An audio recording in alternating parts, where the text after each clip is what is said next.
Good evening, ladies and gentlemen, and welcome to the Risen Esports Dominate Week 8 as Thunderbirds take on Mo's Tavern for the third seed heading into playoffs. And we're already we are already into picks and bans here, Frez. The Aurelia being a band away from Mo's Tavern.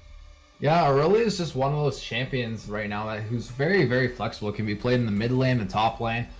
We haven't really seen her be too strong in the solo queue scene. However, that being said, in the 5v5 competitive scene, Aurelia is definitely one of those picks that definitely comes up here and there. And we also see the Fiora ban coming up from Mo's Tavern.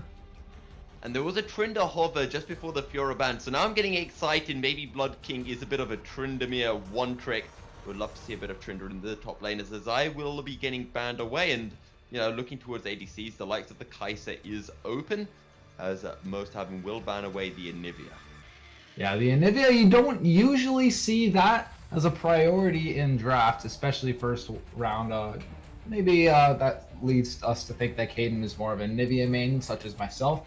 However, that being said, I really want to talk about the Xayah ban there, because what we've really seen so far at Worlds is that the Xayah pick and the Kai'Sa picks are so heavily prioritized in the first round, because one of them will pick one first and then forces them to pick the Rakan if it's not banned.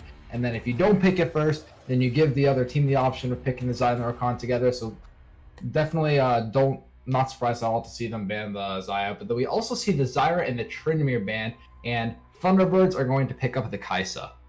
Yeah, and talking about those strong ADCs, the other bot lane that we do see a little bit of is the Caitlyn Morgana, which works as a natural kind of counter to the Nautilus that we could be expecting Thunderbirds to pair up with this Kai'Sa. Yeah, Morgana Caitlyn, man, it's such an oppressive early lane. But that being said, it doesn't look like that they want to go for that. We see them lock in the Lucian here. Lucian is one of those picks that we see him try to snowball early, and he's very, very flexible with a lot of different supports. He can go with someone like an Enchanter, like Lulu. We've seen him with hard engage like Blitzcrank and Thresh, but they're gonna lock in the Gragas here and go for that early jungle pick. What do you think about that? I don't know, I feel like Gragas is quite a nice pick, but I think if Thunderbirds, they want to draft a little bit of an early game jungler, something like that, Jay, for the Rex side, maybe they can try to abuse Dalals in the early game. But I like how Mo's Tavern have decided against showing their support hand straight away. And the Thresh will come out now. So interested to see what Mo's Tavern will use to answer against this. Will they go for the likes of the Morgana, or maybe they can pick the Nautilus themselves? Well, you just talked about how they locked in the Thresh here and how Mo's Tavern didn't pick their support here. And look at this, they're picking the Thresh there for Thunderbirds. Now they just kind of get to like sit back and be like, okay, what do we want to pick into that? But they're gonna pick the Zilean, and I was kind of expecting someone like a Morgana here, because Morgana being really good into Thresh, not only just countering Thresh, but being really good with Lucian as well to try to get early kills. The Zilean shows that we don't know that's going mid, we don't know whether that's going support, so they could potentially be trying to funnel everything into Lucian this game, or maybe that was just some early protection for the Thresh pick into the Lucian early on. Yeah, we haven't seen a lot of Zilean in the support or the mid lane role, so a bit of uncharted waters here, and we'll have to see what's happening, as the last ban was a Mundo, as you mentioned, that just came through in the game lobby. So the Katarina will follow as well, so a few bans towards this mid lane, as I'm surprised the Mundo ban came in, considering that the Hecker has been picked up in Mundo is more of a jungle pick than a top laner right now. Yeah, I completely agree with you. As far as going into the rest of this draft, I definitely see Thunderbirds trying to take away as many picks from Washed Up Ribbon as possible, because maybe they want to try to force Zilean down into the bot lane to go with Lucian, so that they don't really have to worry too much about funneling Lucian. That way they can kind of just make Washed Up Ribbon a little less comfortable in the mid lane. You see them banning the Katarina, the Rise. So they definitely don't want to give him some of his priority picks. Look at that. We see Aurelia, we see Katarina, Rise, and look at this. We see the Morgana pick as well, just as we were mentioning earlier in draft. So what does that mean? It's going Zilean mid? I just want to point out a final thing as well. We've been seeing, especially today in Worlds, the Lucian getting played by the Shy in the top lane and by Rookie in the mid lane. So this Lucian could be a flex pick in of itself, and that Caitlyn may still be coming out depending on what Thunderbirds pick in the top lane. Yeah, I completely agree with you. If you look at Thunderbird's comp, theirs is much more classic. You see Thresh is definitely going support, Kai'Sa definitely going ADC, Hecarim 90% of the time going in the jungle. That being said, though, if we look at the side of Mouse, or most Taverns, sorry, really anyone could be going anywhere. Morgana could be flexed, Zillion could be flexed, Gragas could arguably be flexed But the into Udyr spoil as locked well. in. But we see the Udyr. We don't really see Udyr. It excites me to see Udyr. What do you think they're going to try to do with that? And the Malphite pick with that as well. Well, most haven't seemed to think that is an Udyr mid. That's what they've spammed in the in our lobby chat. I mean, I wouldn't mind if it was a Hecarim top. Okay, so it was an Orianna. So it's Orianna mid and yes. Malphite top. I was hoping for a second we were going to see the Licorice Hecarim top coming through again, but the final pick for Mo's at Tavern here, it's going to be a Yasuo. So Yasuo, wait, so Yasuo top, Zillion mid, Lucian Morgana bot. Yes, that makes the most sense to me. I agree with you. And looking at Thunderbird side, it seems pretty straightforward there. We got the Malphite in the top lane with Orion in mid lane, Hecarim in the jungle, and then the Thresh Kai'Sa duoing in the bot lane. Yeah, and the last thing I want to mention as well, just because I think like maybe like a 5% chance that it might happen, is Morgana mid and Zillion bot. However, I doubt it, just because Morgana can just get so easily poked out by that Orianna, and the Black Shield can just disappear. Yes, I agree with you. I definitely think that most likely it's going to be that Morgana Lucian lane that we were talking about in the first half of the draft. I really like how they executed that by picking the Zillion first. Because if you saw the Morgana Lucian there, if that's what they were going for, if they lock in Lucian Morgana instantly, that makes it seem a lot more obvious that's what they want to do. However, picking that Zillion in the first rotation of the draft definitely keeps their options open a lot more. And don't forget, this is most happened. They picked the Zillion as a counter pick into the Kai'Sa threat. They already had the Lucian, and they had full decision on what they wanted to pair, and they decided for themselves that the Morgana is the best thing that can go with this. However, as you mentioned, they picked that Zillion up first just to maybe throw Thunderbirds off a little bit. But I want to take a look at the kind of general comp here, because we were mentioning how when Gragas got picked up, okay, he might not be able to do that much until level 6 when he gets when he's got those Moby boots and combines that with the Predator, if he does indeed go for that. But when we look over to Hecarim as well, again, he can turn up in the blink of an eye and all of a sudden turn a lane around.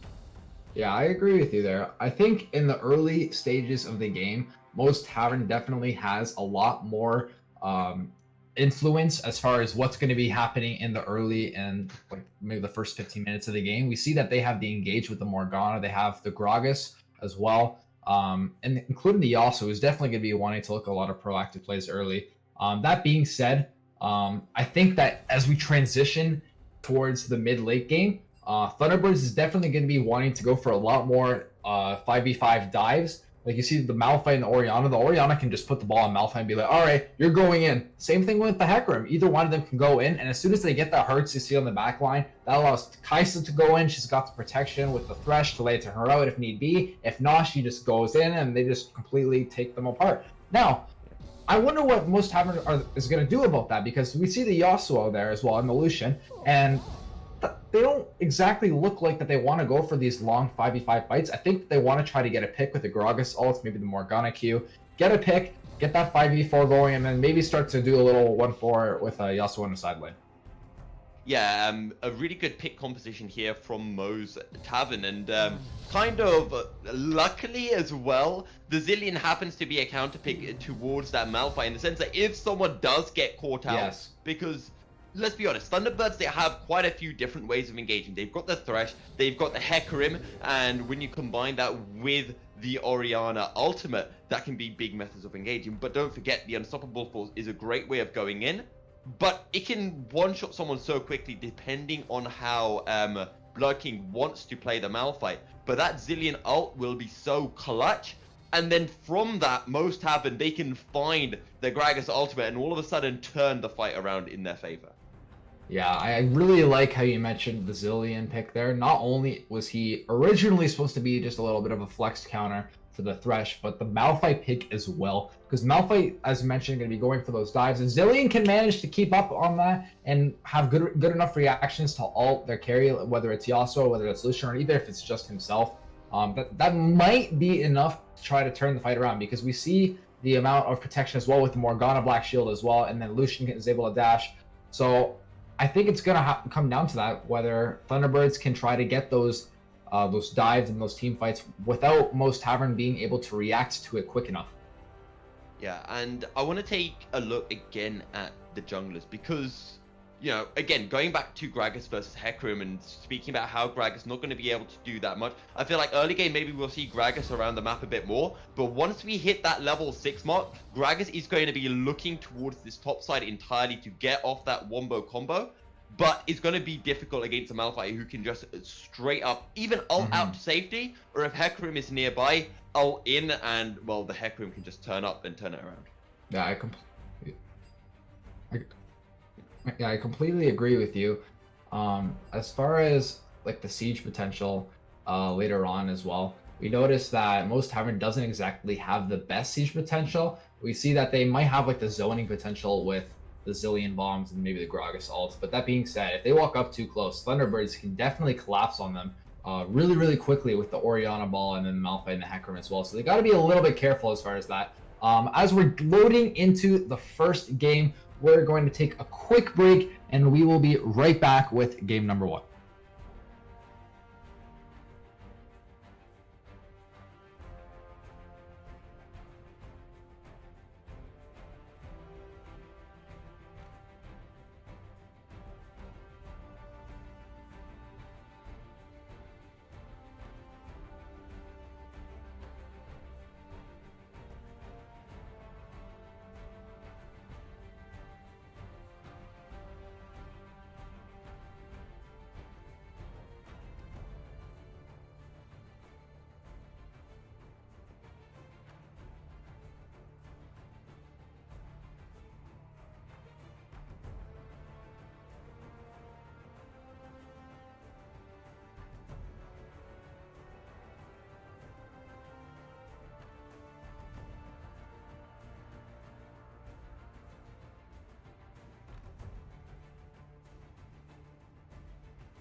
Good evening, ladies and gentlemen, and welcome back to some Risen Dominators. We're back into picks and bans, and just in case you were wondering, why are we back in picks and bans, Milky? We just had those. Well, Washed Up Riven's PC blow up, so Peach Buzz Fizzle has come in to save the day for Most Tavern, and Mowgli the cat is role swapping to mid lane now. And with that all being said and done, here are the picks and bans. Zyra, and Riven being banned away from Most Tavern, as Fiora, Tryndamere, and Teemo are the bans for against Thunderbirds Fun. Yes, I would imagine the Teemo is the ban lost there for the replacement in the sub. I am interested to see how much of this draft actually does stay the same, because both teams agreed for a full redraft. So we see the Kai'Sa and the Lucian come in already, and that's exactly how we saw the first draft happen. And the Zillion as well. Doesn't look like there's too much. However, that being said, we discussed how the Zillion can be a flex pick, and that pick was originally looking like that it was going to go for Washed Up Riven. Washed Up Riven is no longer with us, unfortunately. So maybe that means that Madeline's going to be playing the Zillion. However, we could also see Focus be playing the Zillion as well. Yeah, that Zillion can still be getting flexed around. It will depend on what Thunderbirds want to pair up with that Kai'Sa. If they go for the Nautilus, then we'll probably be seeing the Morgana coming out again. But if it's something more like the Braum, then I'm sure the Zillion would be quite happy with that matchup. We actually see the Nautilus, and I like that pick a lot better on paper. I do think that Nautilus right now is a much overall stronger support than Thresh, although they do very similar things. That being said, Miles Wrangler actually does play a lot more Thresh than he does Nautilus, so I'm really interested to see how that kind of plays in here, as we can see the inexperience on the Nautilus relative to his experience on Thresh. However, comparing that to the actual effectiveness of Nautilus, and we see that once again, the Morgana being picked from Mao's Tavern. So far, it doesn't look like there's too much of a difference between first and second draft here, aside from the Thresh being substituted for Nautilus. Yeah, and I do think that's a good decision. I think the Kai'Sa Nautilus is just overall stronger, just because there's a bit more, I don't know, hard CC that comes with the Nautilus that can proc that Kai'Sa passive. But as a support player myself, I don't know, I just really hate playing Nautilus. I just don't like it. But in the general scheme of things, I think it's a great pickup, as the Mondo will be banned away from Thunderbirds. If we look over to, or remember what the previous draft was, it was a Gragas Yasuo that got picked up for Most Tavern, and the Orianna Malphite for Thunderbirds. The bans are, sorry, Irelia, yeah. As I was reading, I was thinking, is that Israel? They misspelled that one. However, all four of those picks are still open. And maybe this is a bit of a gentleman's agreement between the teams. Okay, no, it's not a gentleman's agreement. The Gragas has been banned, which leads me to think that we won't be getting the Yasuo either now.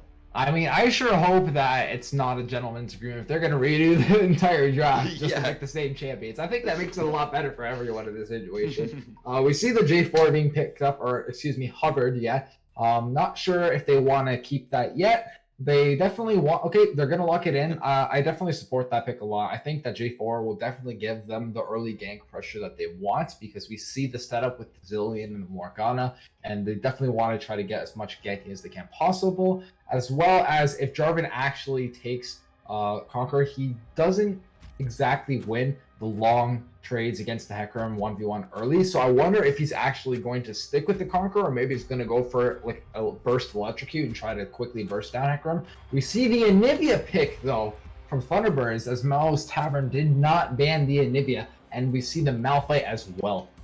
Yeah, Most Tavern had to do a blank ban, and as a result, the Anivia sneaks through.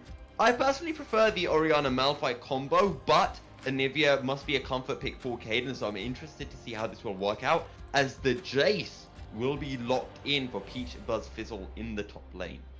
I completely agree. So, I want to talk about this mid matchup, because as an Anivia player myself, Morgana is actually a terrible lane for Anivia. Like, Anivia doesn't get to do anything. Morgana just black shields every time Anivia tries to set anything up on Morgana, and Morgana just constantly shoves it in with her W earlier. So, I wonder how well Mo's Tavern knows this matchup against Anivia, that they're gonna decide where they want to put Zillion and Morgana, because the Zillion is actually a much better matchup for Anivia, as all she has to do is just dodge the bomb and then put the wall behind Zillion, and it's just a free kill for J4 or a flash at that. So I wonder if they're going to put the Morgana into the mid lane, because looking at the comp on paper, I would imagine that they want to put the Zillion into the mid lane, but I wonder if they're going to try to switch it around strictly because of that matchup. Yeah, Zillion into the Malphite. I'm not quite sure how that works out, but I want to look again at the most Taverns, the overall team comp, because we said after the first drafting phase, this is a really good pick composition. They've got loads of ways to start fight with that 2v2 with the Yasuo Gragas. However, with a J4 Jace, I feel like maybe the J4 gives them slightly better, I don't know, easier pick with the flag and drag combo, but the Jace gives them a lot of potential just to whittle down the members of Thunderbirds before, flicking the switch and deciding to just try to find one member of Thunderbirds. Yeah, it's definitely going to be interesting to see how they execute it.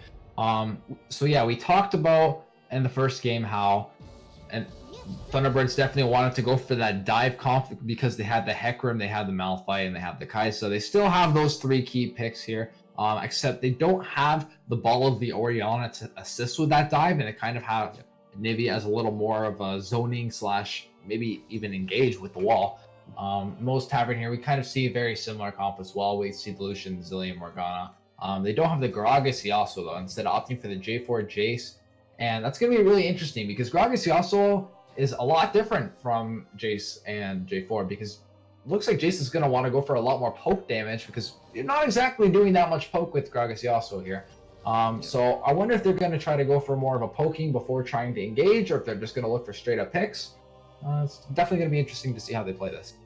But let's look at the drafts from a more simplistic angle as well here, Frez, because when you look over to the side of most Tavern, you can just point your fingers, Lucian, J4, these are, the early game.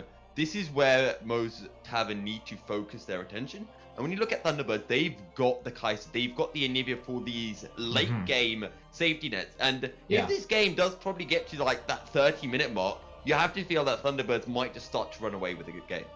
Yeah, and that's part of why Anivia as a pocket pick can actually be so good, because you constantly have that backbone that you can rely on. Even if Anivia doesn't win lane, she's constantly able to just press R on the waves that are sieging down mid lane, and she'll have the zoning potential of the Malphite and the Nautilus if anyone tries to stop her, so that she's constantly able to clear those waves. So as long as that mid turret stays up, Thunderbirds is never out of the game. So a quick rule of thumb there for the Anivia is that as long as mid turret tier 1 is up, you're winning the game. As soon as that falls, it's all hell breaks loose, because then Anivia is not able to do much. She doesn't have that security, she doesn't have that safety, and then most Tavern is going to be able to start to take a lot more objectives around the map.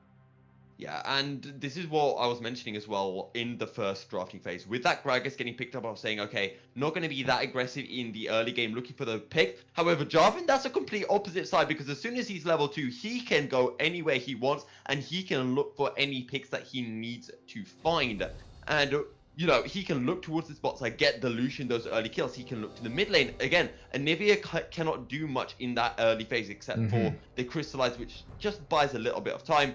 And in the top lane, there's a fair bit that Delals can do there. So I think this game is probably going to revolve around how much of an advantage, how much can Delals out-jungle Ultra Blue Jay in the first 10 minutes or so.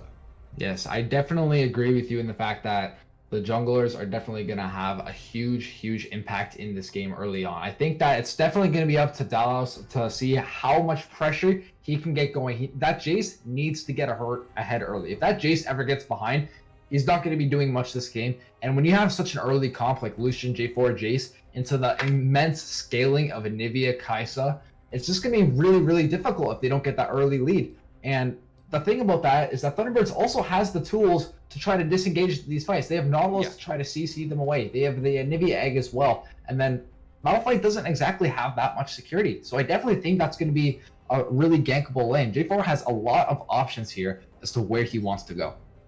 Yeah, and again, when we do look towards, when we're getting towards those 4v4s, 5v5s, if we see most Tavern, they find the pick, that Crystallize can come through from Kaden, which will just buy Thunderbirds a bit more time just to disengage. As you mentioned, they've got a really good disengage comp. They can burn the Malphite ultimate if they need to. And of course, Nautilus provides so much peel for Neath as well. Yeah, I completely agree with you. And as we start loading into game number 1, version 2 of the series, we will be right back. We're just going to take a quick break and we will be in at the start of the game. Don't go anywhere.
Welcome back, ladies and gentlemen, to Risen Esports Dominate Week 8 as Thunderbirds take on Most Tavern. We'd like to take this opportunity to remind you that we currently have charity donations going on to Extra Life.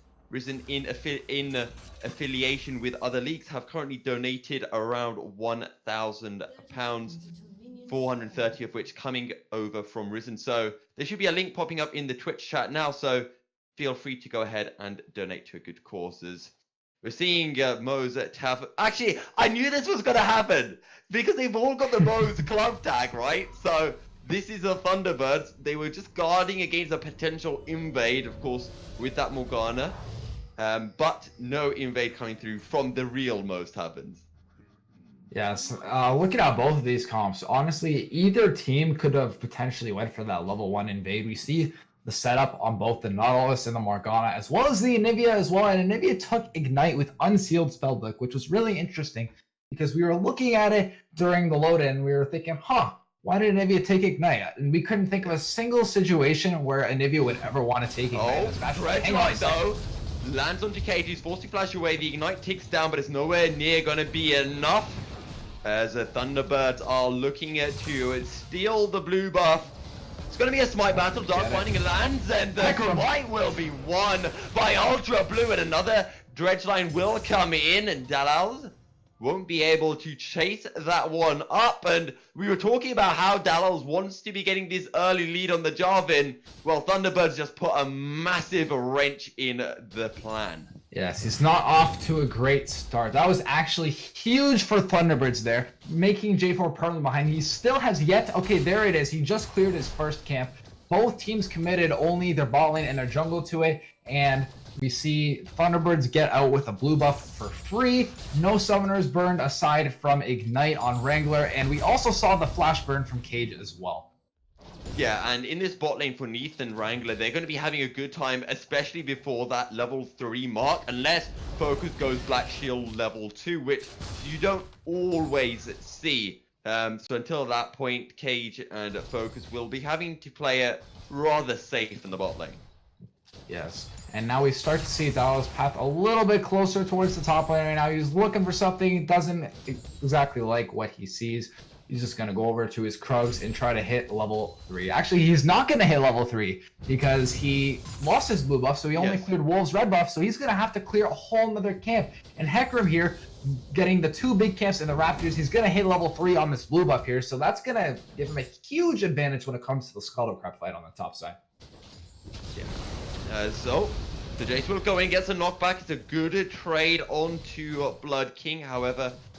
Dalal's still on his Crux and will back, having now hit level 3. And will probably just make his way, maybe for Raptors, and then look for a mid lane gank. Yeah, we see Hecarim is going to take the Scuttlecrab for free. Dallas knows that he's not able to contest that, so he's just going to recall and try to get his jungler out and get a little more of an early impact here. But look at this, we see Hecarim floating around on the top side of the map right now. Yeah, he's floating us in the bot lane. Another treasure line lands. The Void Seeker will come through. Cathian range.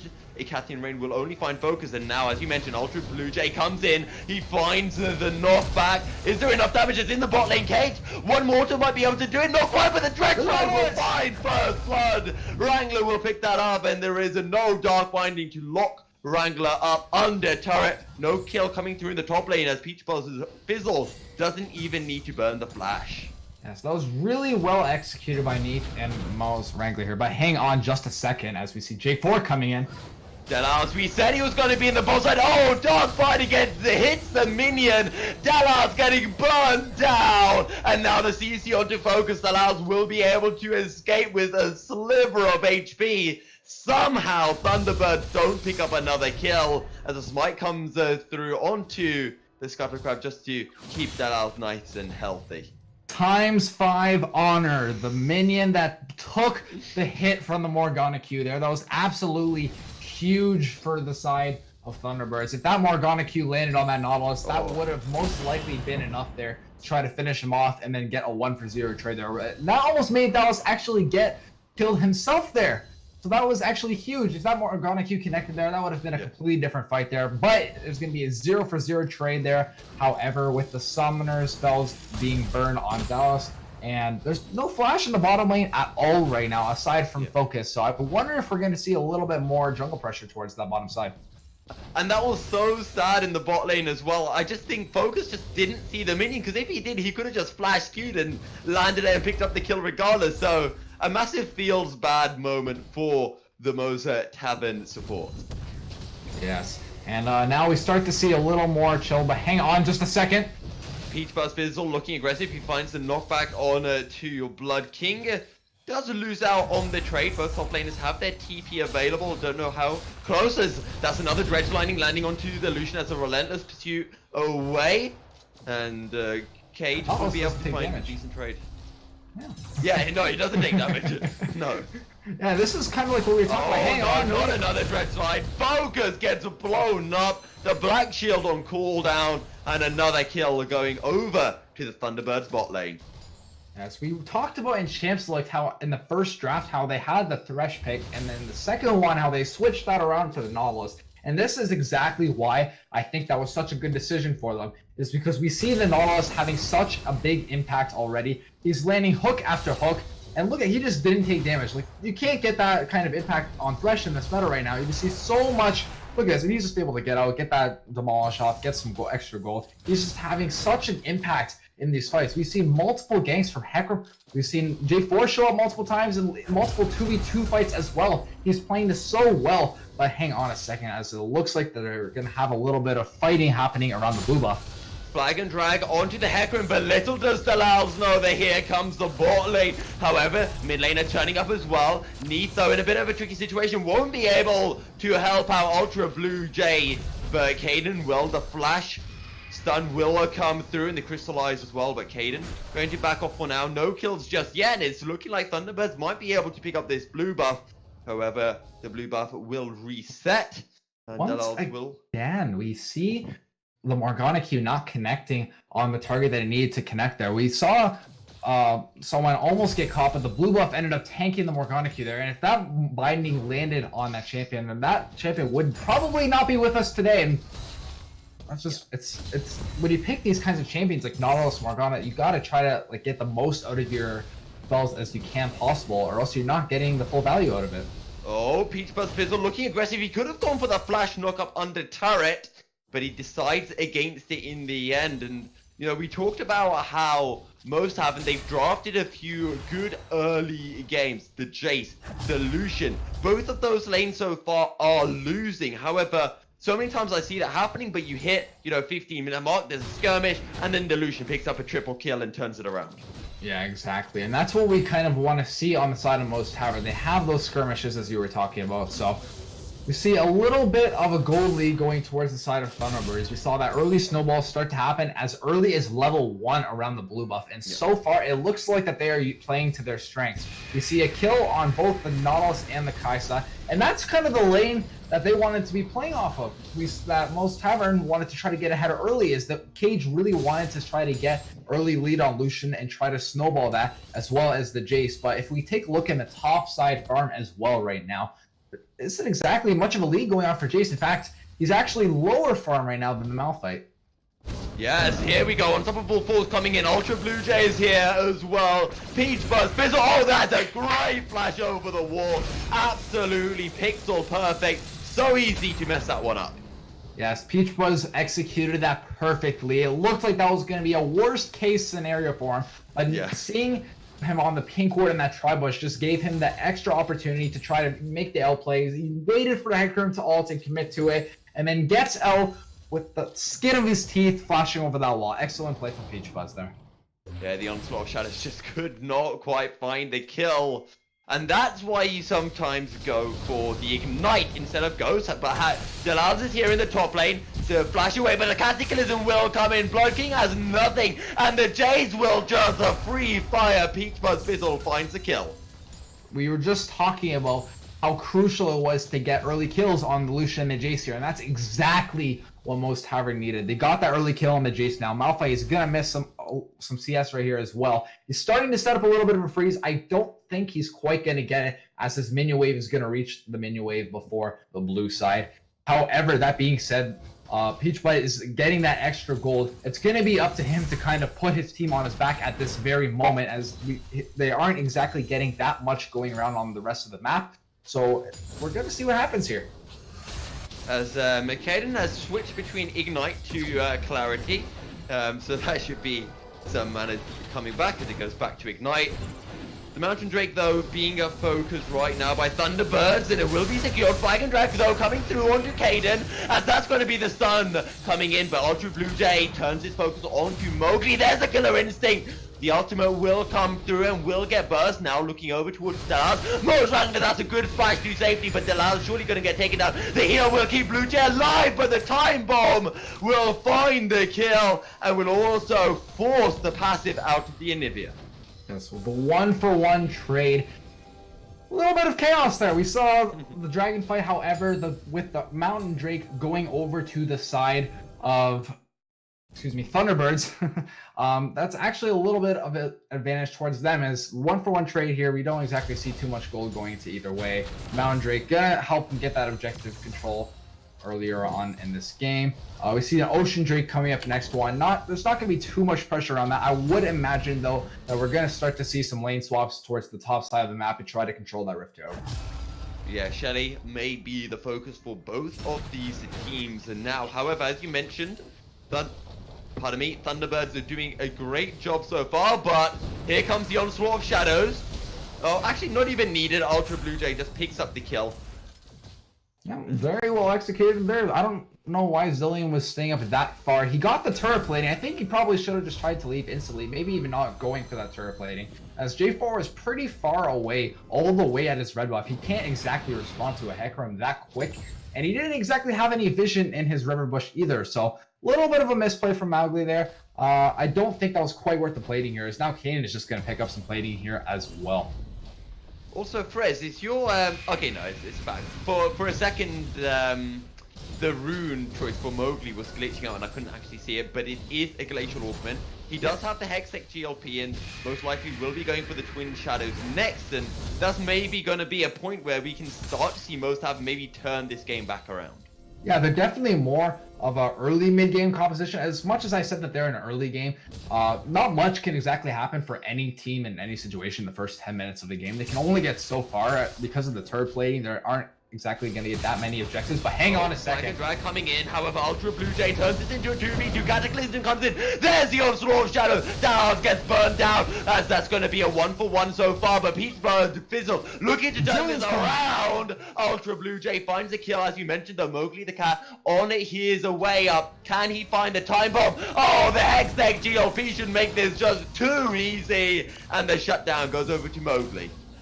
Definitely really good responsiveness from Mowgli going up there. I would have liked to see Anivia fall up a little bit. I missed it. I wasn't sure if Anivia was actually coming back from base or if she just simply didn't respond from the mid lane, though. That could have been a little bit of a difference, then maybe even saving Hecarim, because Hecarim would have got out there and they would have got that 2-for-1. However, Mowgli responding to that, getting that 2-for-2 trade, definitely made it a little bit more worth for them as well. However, we see King here going to get a little bit of damage onto that. Oh, that's a lot of damage. Hang on, wait a second. Did you say a little bit of damage there, Franz? A little bit of damage, yeah. just a teensy bit, as the Empowered Shock Blast was not going to be able to find Kaden, who picked up a few turret plates in the mid lane. Also 2-0, actually looking really good, and we talked about how this Anivia will scale so well to the late game, and might be hitting that power spike a little bit earlier. Now we see Anivia a little bit far out right now as J4 is going to come around. It's going to be a 2v2, as you mentioned. Delal turns up, Flag and Drag misses his mark, but Ultra Blue Jay is nearby as well. But Thunderbirds do not want to pick the fight. Ultra Blue Jay will just clear out some vision, yeah. Really interesting. I'm actually surprised Kane was able to get out as easily as he did, as we saw the J4 come from behind, not even needing to burn flash there. And however, Unstoppable Force will come through in the top lane. Goodbye, Mowgli. Doesn't even burn the ultimate. He knew Peach Buzz was on his way. Peach Buzz finds the knockback. Can he turn this around? Yes, he can. Meanwhile, in the bot lane, the turret dive coming in. Here we go. Unstoppable Onslaught will come. No, not just yet. It's just a devastating charge as Mo's Wrangler just about making it out. First turret will get secured. Ultra Blue Jay, does he want to go in? Not quite yet, and it will just be the turret and a kill going over to Thunderbirds in the bottom lane.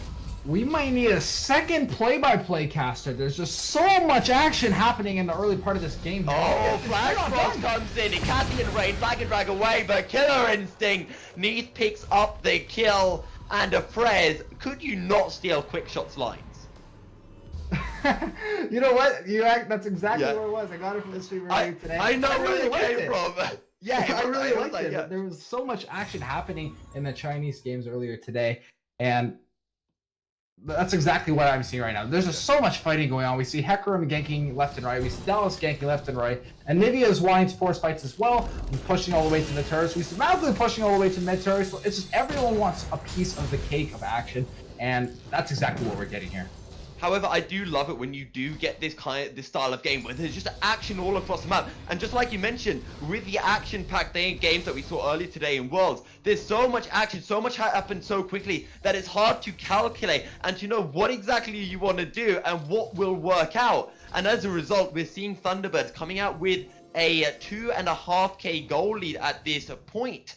And that's what they need. They have, as we mentioned, the late game scaling comp, but as we also said, most Tavern, they have a potential to come back in because, you know, they're still a little bit away from their power. Yes, they definitely do. And if we look at the top side of the map right now, we see that Jace being 3-1-1. He's got his Youmuu's finished. He's going to be doing a lot of damage right now. This is the point in the game where he's going to be the most effective. And we see them fighting around Rift Herald right now. And if Lucian Morgana can get over, this might be the fight they need to get back in this game. Dresline finds his mark. There comes the death charge. Goodbye, Mowgli. Shelly hasn't even been secured yet, and Thunderbirds want more. They have a blood in their eyes. Ultra Blue Jay gonna get poked as a Dreadline almost finds his mark. Ultra Blue Jay getting knocked back. The frag and drag. Cataclysm now finding to flash out, but there's the unstoppable force as a Flash Force is going to be able to find his mark. Flash away from Blood King as Neath joins the fight. He has a killer instinct available, but it will just be a 1-for-1 overall, and Shelly has been delayed. Most have been trying to find you know, an objective on the other side of the map while Thunderbirds were on Drake, but they are unsuccessful in doing so. Looks like that they still want to get a little more around this right now. Looking at that mid turret as well, I would have liked to see them opt to quickly get off of that Rift Herald if that's what they wanted to do and get towards the mid turret, because they look, yep, they're gonna get it anyways. And now both teams having a lot of gold right now. I'd really like to see both of them try to reset here and try to go for that Rift Herald one more time. We see that with the TP not available from Blood King, they don't exactly need that right now because they already have the bottom priority. So if they quickly recall, get the items they need, and go back towards the Rift Herald right now, they could definitely put Most Tavern in a really, really bad situation. It looks like that's exactly what they're going to do. Also, I want to point out a couple of itemization choices here from Most Tavern because Mowgli the cat has decided to go for the Rod of the Ages before completing the Twin Shadow, so going to be a bit delayed from that double slow power spike on the Glacial Augment. Also, Focus, he's picked up the Forbidden Idol, going for what I would assume is a redemption before completing the Zhonya's Hourglass, as the Thunderbirds are go on the Rift Herald. Yes, and something that you addressed there as far as the item build on Mowgli, not that he's necessarily building it wrong, but the problem that I find with building that path in that order is that he doesn't exactly hit his power spike with that a lot sooner. He instead sacrifices the scaling for later on with the Rod of Ages in exchange for getting that early slow with the GLP. And not to mention, it has a little bit of counter synergy there as he's double stacking that Catalyst. So I've seen a lot of Zillions run it a lot recently. But hang on a sec, he's gonna look for the Hex Flash. He's not gonna go in there. Here we go. Devastating charge onto Delal's. And the Blast Cone will send the jungler away. And now potentially the focus coming through onto this top side in a turret. Shelly will get taken down as the time bomb finds its easy onto Blood King, as that's going to be the culling coming through, but that Blood King is so tacky. Unstoppable charge is not enough. And Blood King will get taken down as the auto finds its way to him. Meanwhile, in the bot lane, Peach Buzz Fizzle with the split push. He finds the outer turret, but Thunderbirds staying as a unit for now. Yes, we see Peach Buzz get that minion wave shoved into the tier 2. He's just going to back off, not exactly going to get anything down on the bottom side of the map. And right now, we see that Most Tavern is on a timer right now. They picked the early composition with the Jace, the Lucian, and the J4, and they aren't exactly getting as many objectives as they would like. They don't have any dragons. They only have 2 turrets right here. They're going to try to get as much going onto this mid turret right now. But when you have the zoning and the clear with the Anivia, the Nautilus, and Alpha, it just makes it so difficult for them to siege and try to get these turrets. And I'm going to go back to, you know, Cage versus Neath, because he hasn't got his Black Cleaver yet, or the Essence Reaver, depending on what he wants to go for. Which means that by the time he gets that second item, Neath would have completed his Runan's Hurricane. And, well, Cage having a, you know, being stronger than Neath is going to be out of the window, because Neath is going to be huge. Yeah, Neath is just so strong right now, being 303. He's got the double items. He's looking to try to finish his Nashor's really soon, and that's going to give him enough to get that E evolve and try. That's just gonna make it so much harder to try to lock down. We see so much lockdown with the J4, the Zilean, and the Jace trying to get onto that carry and try to burst down as quick as possible. But getting the extra stealth and movement speed, as well as channeling it much quicker on Kai'Sa, is gonna make her way stronger and way more reliable in these fights later on.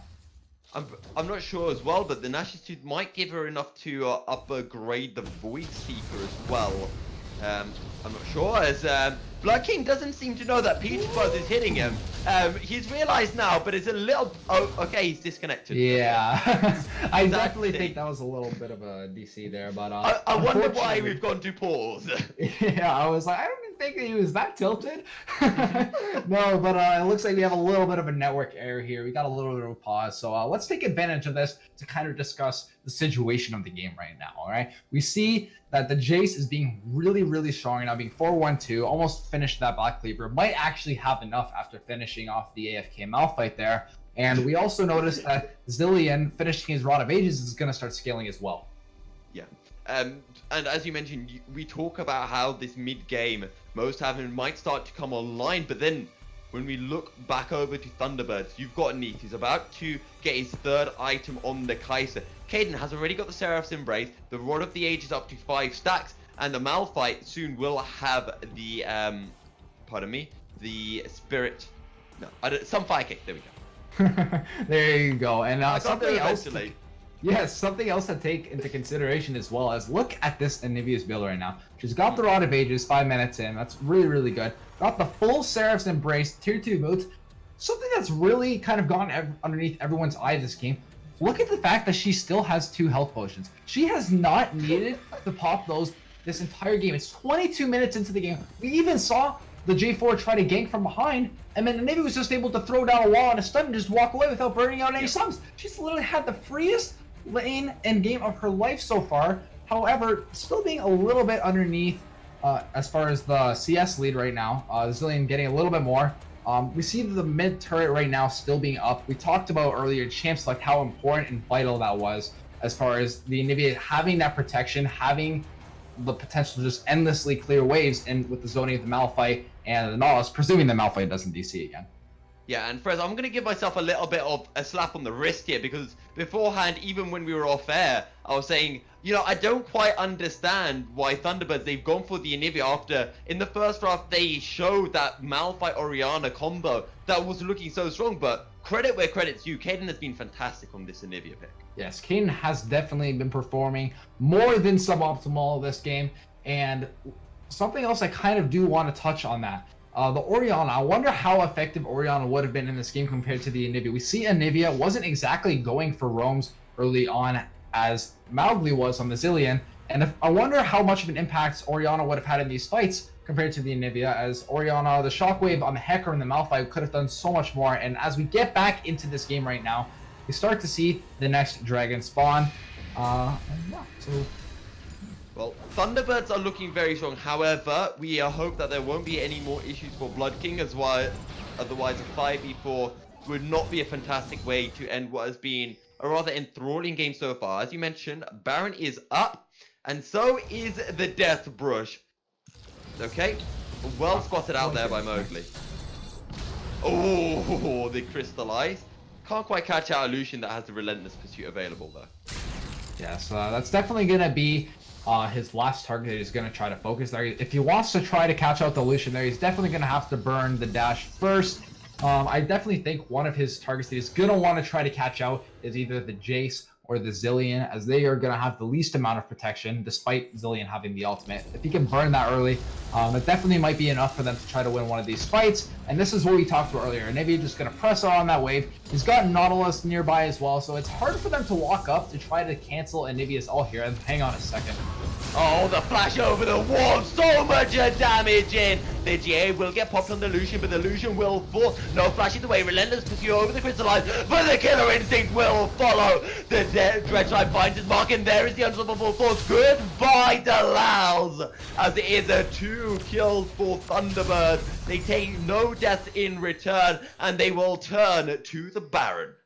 Yes, with Dallas falling, he's got 25 seconds left on his death timer. They have a Mountain Drake. They have so much DPS with the Hecarim, the Kaisa, the Anivia. They're just going to try to rush this. And we see Peach Fuzz hanging around, though. He might have enough damage to try to combo this down here. He's going to just barely not get it. It's going to go down to 500, and Hecarim is going to secure the Baron. Both teams going to recall, and the Earth Drake being available. Oh, no. That's not a good sign. Another disconnect coming in from Blood King, and as you mentioned, there is a second Drake of the game, and with Thunderbirds ahead now, they've got the Baron, they've got the push. A second Mountain Drake is going to help them so much with the sieging. Yes, and a game like this, where the game is all about objective control with these turrets, with the Baron, as well as just keeping pressure on these waves, the Mountain Drake is going to be so crucial for both of these teams, because you just want to try to get these objectives as early as possible on the team of Mo's Tavern, and then getting that Earth Drake to try to secure these Barons, as we saw before. Like, look how quickly they were able to get that Baron with just one Mountain Drake. Imagine what's going to happen when they have two. When that Baron comes up, Mowgli's Tavern, or Mo's Tavern, is going to be so difficult to try to get around that Baron, because if they don't get that, they're just going to get it whenever they want. Yeah, and Dalal's still down. We'll be up in a second, and well, Thunderbirds will be making their way over to the mountain. I doubt Mo's Tavern can really contest, and, you know, again, I'm looking to Cage. He's just so far behind Neath here that I'm just trying to think, how do Mo's Tavern get back into this game? Yes, we talked about earlier how they definitely needed to try to get as much early pressure as they could, and I definitely think that blue buff loss level 1 for Dallas was just absolutely terrible for him. He wasn't able to get the early scuttle crafts because he had to recall in his own jungle because he had to blow smite on wolves and try to get level 2 early, and he was just having such a hard time in the early game. Wasn't able to get as much as he wanted, although he did get Peach Buzz a little bit of a lead. I definitely think Peach Buzz kind of got it on by himself a little bit, getting those early kills. And look at this, they're just going to get another Mountain Drake on the side of the blue side, and they're going to try to see if they can push all the way to an inhib with the Baron. Here we go, 4-1 split push coming in from Thunderbirds with Blood King in the side lane. However, Brazilian does have a little bit of a wave clear to his name with the double time bomb, but I doubt if that's going to be enough to keep Mo's Tavern's base alive. Yes, we see the two Mountain Drakes coming to effect here. They're going to take down this tier 2 mid with ease. They're going to get the demolish off as well. They're going to go for the inhibitor here. We see Malphite all the way at the tier 2 in the bottom lane. And look at this. They're just trying to clear this wave right now. I definitely would have liked to see Thunderbirds rotate over to the bottom lane, try to get that tier 2, and maybe send Malphite towards the mid lane, or even look for a dive on this Jace right now, because they're not getting what they want here. The wave is so far away. They could have easily got this tier 2 in the bottom lane right now.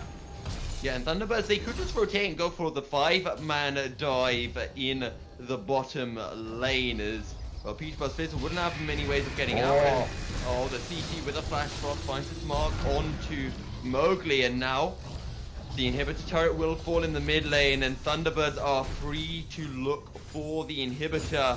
What does Peach Buzz decide to do? Does he answer the flag and drag comes in? Cataclysm onto Kaden. The culling does no damage at all as the love gets deleted. Here is Peach Buzz. Devastating charging. Killer Instinct will follow. Peach Buzz gets taken down. It's a 2 kills for Thunderbirds. Blood King takes a turret shot, but that is it. It's a 2-0 so far as the inhibitor will fall. But Thunderbirds have not had enough just yet. They will keep pushing. They still have the Baron. 5v3 at the base. As a Mo's Tavern, they need a miracle, but it doesn't look like a miracle is going to be coming. The first Nexus turret will fall, so will the second. There comes the unstoppable onslaught. Goodbye, Cage. Well, it is just the GA for now, as the Hecarim will get taken down, but so will the Nexus as game 1 goes to the Thunderbirds. Yes, really well executed by Thunderbirds there.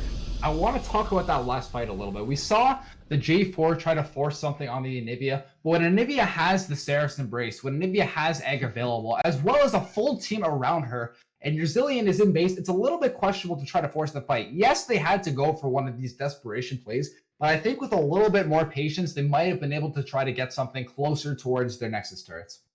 Yeah, and as you mentioned, it's understandable that, they felt that they had to pull the trigger at some point, but you know, who does Delal's go for? Because as you mentioned, Caden, he's got the Seraph's Embrace, he's got the passive. But if you go for Neath, all Mo's Wrangler has to do is land some CC, and then Neath just Killer Instincts out, and all of a sudden, Delal's in the backline, but there is no backline that he can do anything on. Right, and this is what we talked about all the way from Champ Select. We talked about how difficult it's going to be for an early sieging team like the Jace and the Lucian that most Tavern had is going to just try to siege against the Nautilus, try to siege against the Malphite, try to siege against the Anivia. And not to mention, that was if they were behind in the first place that they would have difficulty, let alone if they were ahead. And just getting that early lead on the Kai'Sa and the Anivia just definitely sealed the deal for Thunderbirds in the game number 1. All right, and on that note, we're going to be heading into a short break, but don't worry, guys, we're going to be right back with Game 2 as Thunderbirds will look to clean this out with a clean sweep against most Tavern.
Welcome back, ladies and gentlemen, to the Risen Esports Dominate Week 8 as Thunderbirds take on most Tavern to decide the third seed heading into playoffs.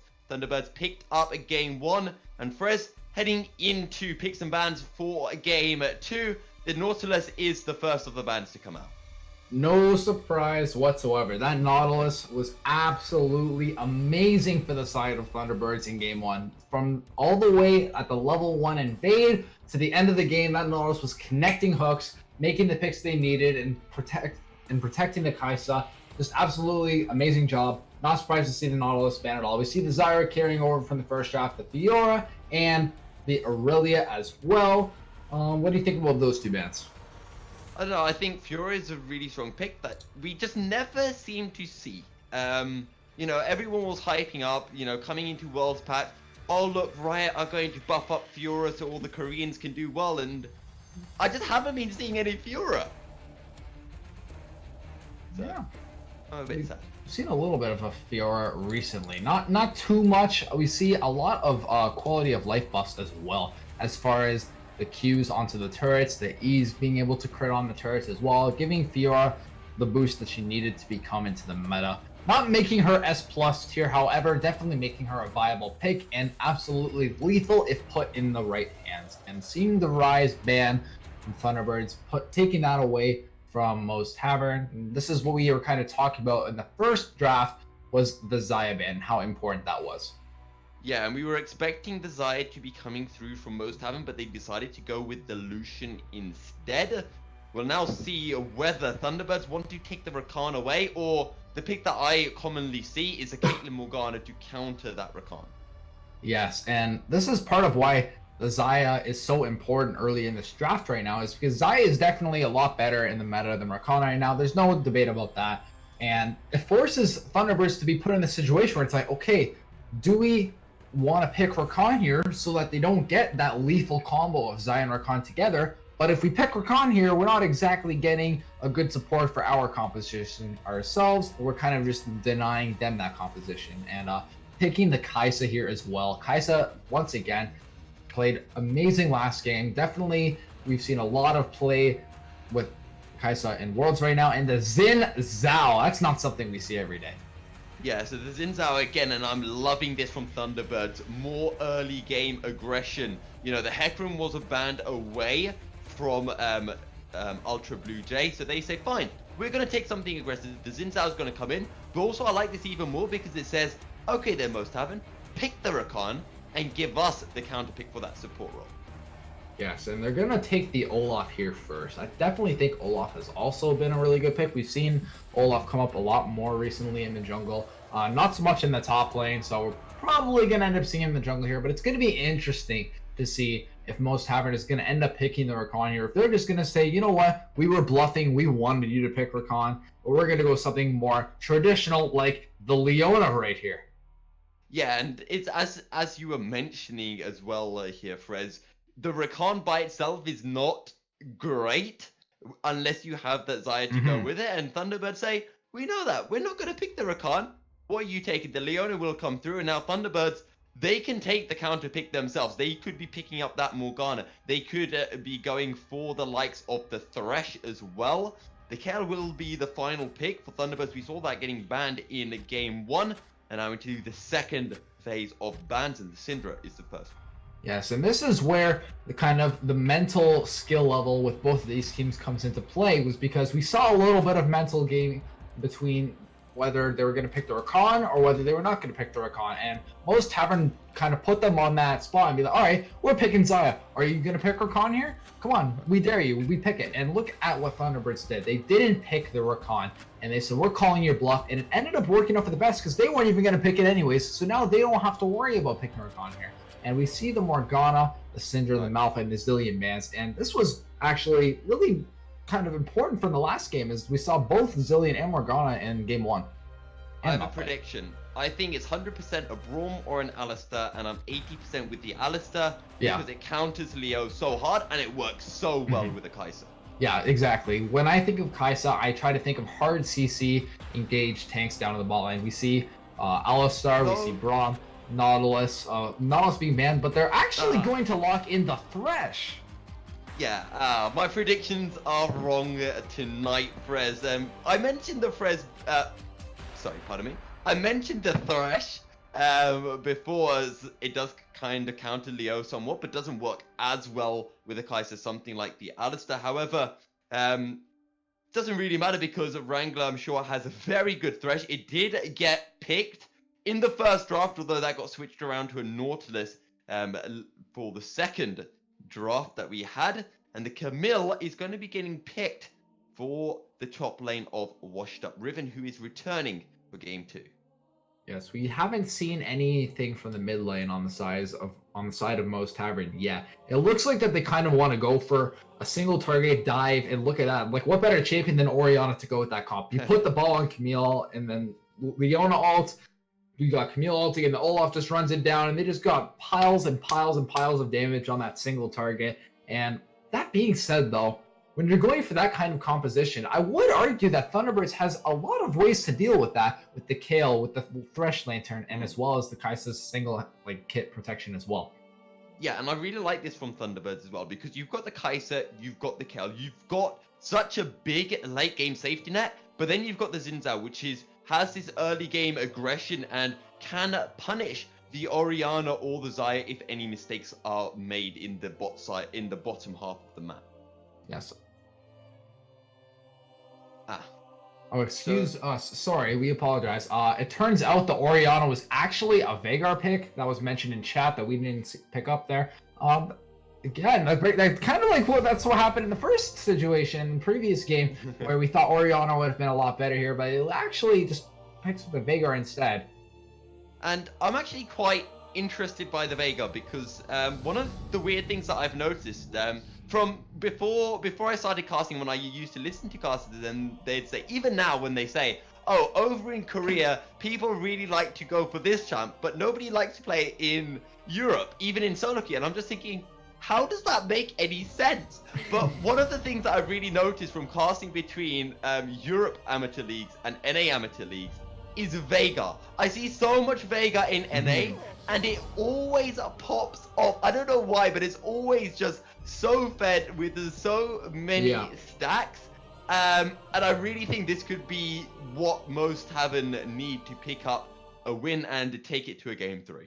Yeah, it's really weird with the Veigar, because when you think of mid lane hyper carries in competitive 5v5 games, Veigar isn't exactly the first champion that comes to mind. Normally you'd think of like hyper carries like the Yasuo from the previous game, like the Orianna, like all these like champions that can do so much damage and have such a big impact in these team fights. But when it comes to Veigar, as much as he doesn't exactly come to mind, he always does the job. It's really hard for a Veigar in these games, based on what I've seen in personal experience, to actually not do that much, because he's got the setup with the Z for his team. He ends up scaling really well, and especially what we've seen recently is with the Twin Shadows GLP Glacial Augment build, is that he's always got that setup. And when you're looking at a team like with a Camille and Olaf and a Leona, that's exactly the kind of champion that you want to put in this comp. Yeah, and we kind of talked about this late game safety net for Thunderbirds having this Kayle, but when that slow hits the Kayle, that Kayle is not getting out, and an Olaf running it down as well, especially pre-6, is going to be huge. Yeah, and especially if Leona is able to get that all on the Kayle as well, and then if Camille is able to follow up on that, she literally has no out, because the only way out of that is if Thresh is around, tosses a lantern, and gets that Kayle out. But it's going to come down to whether Mo's Tavern can actually get the picks they need, and if Thunderbirds can actually get to the scaling point that they want with the Kayle and the Kai'Sa. Because if you look at that, something we haven't really discussed too much at this point is the fact that they have that Xin Zhao. That Xin Zhao is going to be really, really, really good in the early game as far as contesting those early objectives, as far as getting those early ganks. But he's actually going to have a little bit of a hard time into an Olaf in a 1v1. And Kayle and Maokai aren't exactly the best at doing a lot of damage in these early fights. And I definitely think Camille is going to be a lot more vital in those situations. So it's going to be really interesting to see how this early game plays out. Yeah, and I am very interested to see, as you mentioned, how this early game pans out. But I'm actually a little bit sad because when I saw the Camille, the first thing that came up to my mind was, oh, Camille Sejuani, the power duo. And then I was like, oh, it's not a Sejuani. Sejuani's a rubbish champ right now. Yeah. But the Camille, regardless, a few builds can be picked up. You could be going for, we could be seeing maybe the likes of the Arcane Comet or maybe the more traditional Conqueror. Yeah, it's definitely going to be interesting. We've also seen a lot of kleptomancy on the Camille as well, and I definitely think into the Maokai, this could potentially be a matchup where Camille wants to abuse it. However, that being said, if they're going to want to try to go for those early kills in the top lane, I would imagine that Camille's going to try to go for the press the attack build to try to get as much damage on Maokai as possible. But if they do want to kind of sit back and be like, all right, Jesus, take the wheel in the early game, we're going to try to scale up as much as we can with the Veigar and the Xayah, then he might actually go for the Kleptomancy build and try to get as much gold as possible. As we see a little Blitzcrank hover coming through from Wrangler, but of course we already know it's a Thresh. Now, I want to go back to the jungle matchup, Dalals versus Ultra Blue Jay. I put a lot of emphasis on this in game 1, and I feel like even more emphasis needs to be put on this in game 2. Two early game junglers, and this mid lane is so vital, so important. But so is this bot lane, and correct me if I'm wrong here, Frez, but are we just going to be seeing these junglers non-stop on the bot side of the map? I definitely would not be surprised if that was the case. I do think that the mid lane, as far as the late game, is going to be the more optimal hyper carry, as the Kayle and the Veigar are going to be doing the most as far as setting stuff up and getting the most DPS in these fights, particularly on the side of Veigar as far as setting up, and Kayle on the DPS. And not to mention, they still have a pretty good setup in the top lane as well. Camille with the hook shot, being able to go onto the Maokai for a free setup with Olaf. Maokai doesn't have many tools aside from his Q to actually try to get out of it. It's going to be really interesting. I think that on the side of Thunderbirds, they're not exactly going... Or sorry, excuse me, I had the sides flipped. I definitely think Thunderbirds could actually potentially go for one of those level 1 invades again, like last game. I was looking at the side of like the Xayah and the Olaf, and maybe not exactly going to be doing too much level 1. But when you have the Xin Zhao, when you have the Thresh, they actually have a lot of potential setup and burst for that early buff. And if they're going to be invading onto the red buff, that could potentially just send Dallas way behind again. Yeah, and even better, if they do get lucky with that invade, they might force Mowgli to even start the event horizon, which should give Caden a bit of free time in the first couple of levels laning. Yeah, I completely agree with you. It's going to be really interesting to see how this plays out, though. But if you look into the mid lane, we talked about how they're going to be playing in the late game, but we haven't exactly discussed too much about what they're going to be doing in the early game. Veigar, I would imagine he's probably going to be going for the Glacial Augment build. We saw him go it on the Zillion in the first game. So if Mowgli goes that Glacial Augment build again, that is actually going to be a pretty good lane for him, and even more setup with the Olaf as well, because all he's got to do is like even auto attack the Kayle and then put down his box, and they can just start running down at the Kayle. And finally, before we do head into a break, something that has been growing on me more and more is the defensive summoners coming from ADCs. Neath picking up the cleanse after a lot of CC is picked up by Focus taking that Leona. Yes, I definitely think that Kai'Sa is not going to want to have to invest her gold into that QSS. Opting for the cleanse instead, going to be trying to rush the Rage Blade, the Nashers, and probably the Muramana as well. It's going to be really interesting to see how both of these teams play out. But as we have a minute left on our spectator, we're going to take a quick break, and we will be right back with game number 2.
welcome back, ladies and gentlemen. Apologies for the slightly extended break, but we are back for Game 2 between Thunderbirds and Mo's Tavern.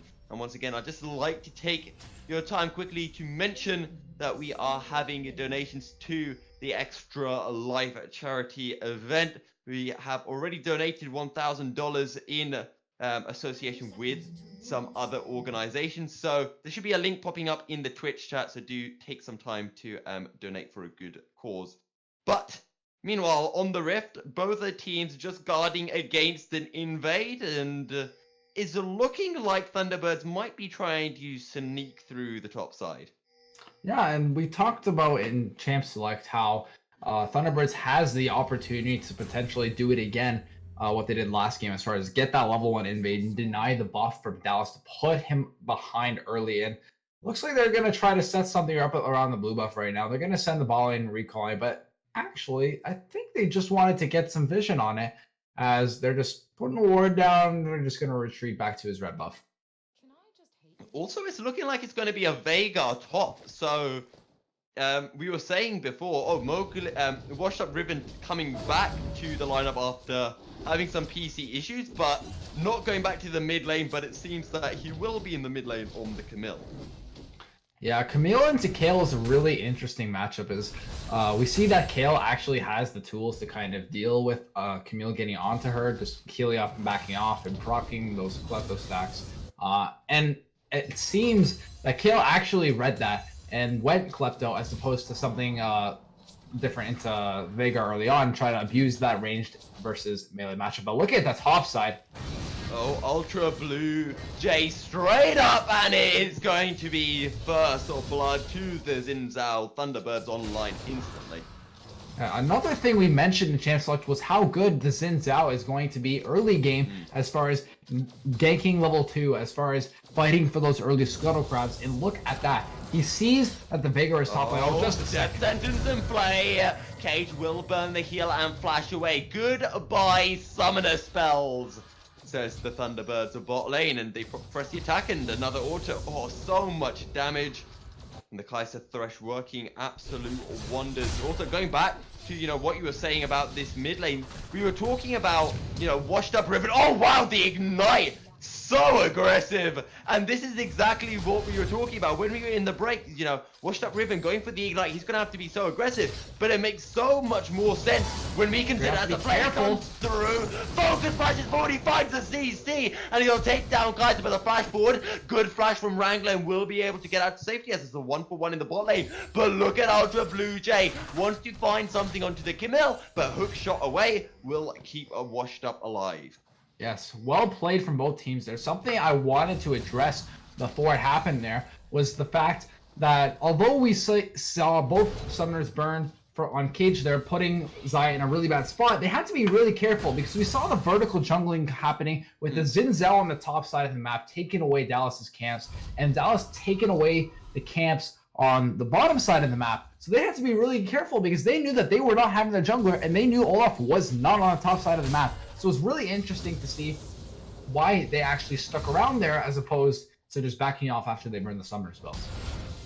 Yeah, and 2 kills to 1 in favor of Thunderbirds. As we mentioned, there's going to be so much aggression from the junglers. Hookshot finds the CT. There comes the undertow. There is nowhere for Caden to go as Washed Up picks up the kill. Yeah, really, really well played there.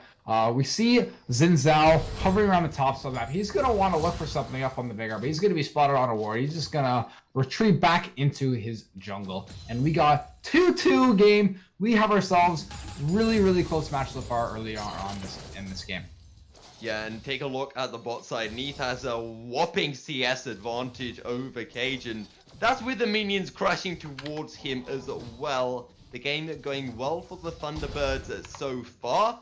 Here we go, Delal. Event Horizon won't be able to lock down Blood King, and he should be able to escape as Ultra Blue Jay is in the top side of the map, so he could look to join the party. Yeah, we see a lot, and look at this. Hang on a second.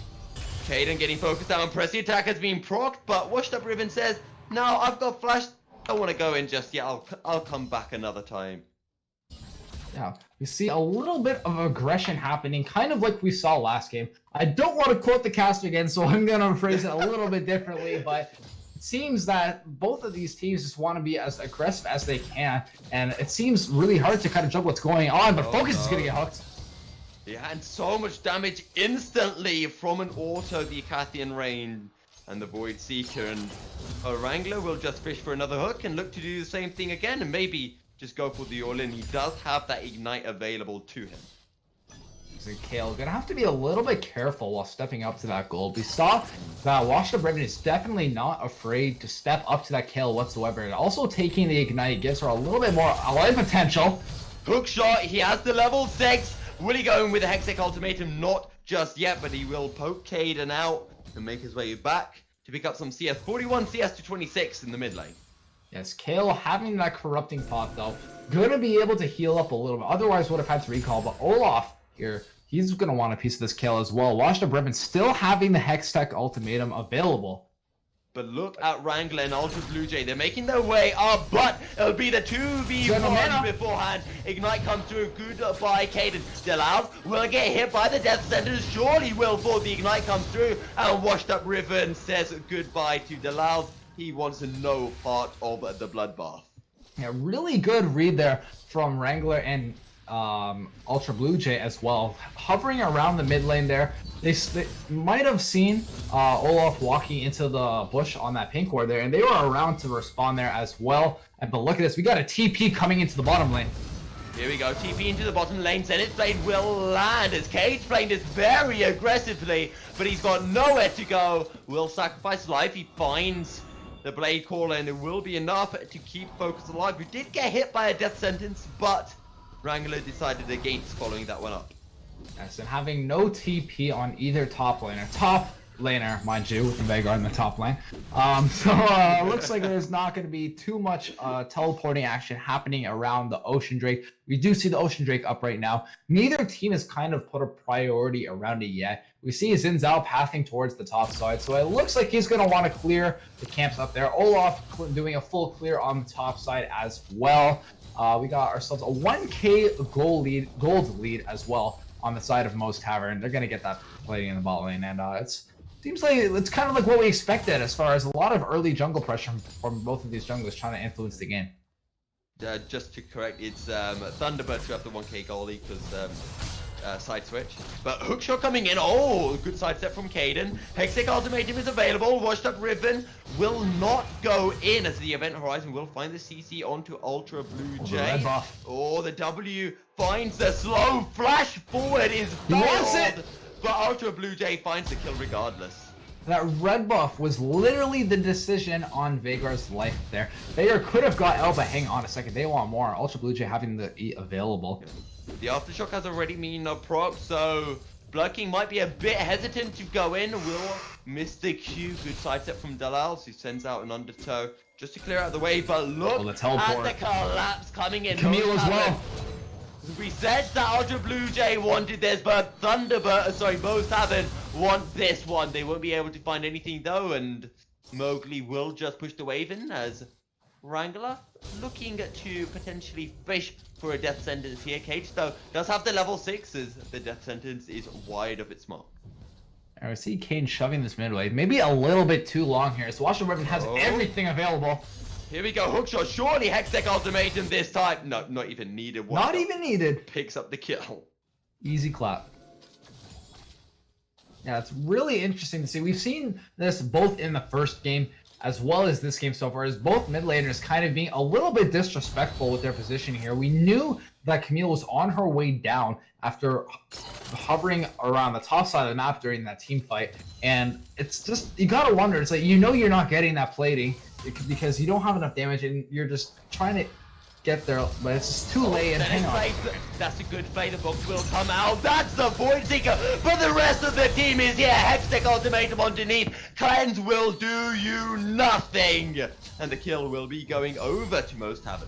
You can't cleanse those, as they say. You can't exactly get away from the Hextech Ultimatum there. Once Washed Up Ribbon presences are on you, you are not escaping the box of destiny. I'm sorry, I know that's not exactly the Camille ultimate there, but for lack of better terms. But look at how big this Camille is. 4-0 on the kills. Got the team at almost finished the Triforce, getting that Sheen as well, and also has the Ocean Drake for the sustain on the Kale as well. This Kale is falling so far behind so quickly, and you got to give it to them for knowing that they needed to do that lane swap early on. Yeah, fantastically played as, oh no, here comes Ultra Blue Jay. It's a good play. Killer Instinct in behind. Goodbye, Cade. Goodbye, Focus. Double kill going over to Neith. Yeah, and that's absolutely huge because we already saw the lead happening on the Camille and the Xin Zhao, and there wasn't exactly too much happening in the bottom lane aside from other like junglers and laners picking up kills on the AD carry in the supports. So getting that double kill on that Kai'Sa is actually huge, but hang on a second, they're not done. Yeah, the dive onto the Olaf, they'll find the kill. Meanwhile, the hookshot can't quite find the CC as Tactical Sweep comes in. Event Horizon a bit shy of its markers now. The collapse coming through. Oh, the turret damage! Oh, the stopwatch is clutch there for Angler. Yeah, it was a little bit of a misplay there. I don't think that he intended on burning the stopwatch there for that turret. That being said, they're just gonna walk away now. Yeah, so Kale hovering around, getting some vision towards the bottom side of the map. I don't think that they're going to be planning to do too much. However, I would like to see a lane swap here. As we saw the bottom lane and the Maokai both recalling in sync. So I would like to see them go for that pressure around the Rift Herald, but hang on. Yeah, Washed Up Ribbon just going to get poked down a little bit by Caden, who obviously has hit that level 6 mark. We wait for him to hit the level 11 mark when we can maybe start to see Caden outputting a little bit of damage, but currently he's 0-3, and this game is going to be, or at least for the short future, Ultra Blue Jay and Neith versus Washed Up Ribbon. Yeah, and something that I was just addressing, and we see the Rift Herald up right now, and I'm really concerned as to why they aren't rotating Neith towards it, because Maokai is going to have TP up fairly shortly by the time they start to do it. Olaf's actually on it right now. If they had the Thresh and the Kai'Sa. Washed Up Ribbon goes straight in onto Kaiden and just turns the trade around, however. Doesn't go all in, and it's yeah, Dalal is going to get CC'd as the Ragnarok comes through, as the Undertow will slow down Ultra Blue Jay. Dalal's going to keep on running, but there comes the Blast Cone, and now Mowgli looks to join the fight. The Baleful Strike going to come in, hook shot over the wall. Blue Jay is the focus. Good night, says Washed Up, who picks up another kill, but here comes Caden. Actually, he's going to be able to find the E. Hook shot in. Does he have the damage? Oh, that is a great Divine Judgment. Caden turns it around. The Divine Judgment stops the Hextech ultimatum. It stops the Vega ultimate, and somehow Thunderbirds come out on top. That looked like it was going to be a disaster for Thunderbirds there, but that Kale ultimate was amazing. We saw Mowgli try to burst down the Kale and try to get that kill, but amazing timing from Caden, getting that ultimate there, the Divine Judgment, keeping her alive. Hang on a second, they're not done yet. Zenith Blade onto Wrangler, Shield of Daybreak's available, but the box is going to be able to come through. So much damage onto Focus as the Solar Flare is a zoning one just in case Neith and Wrangler wanted to fully commit.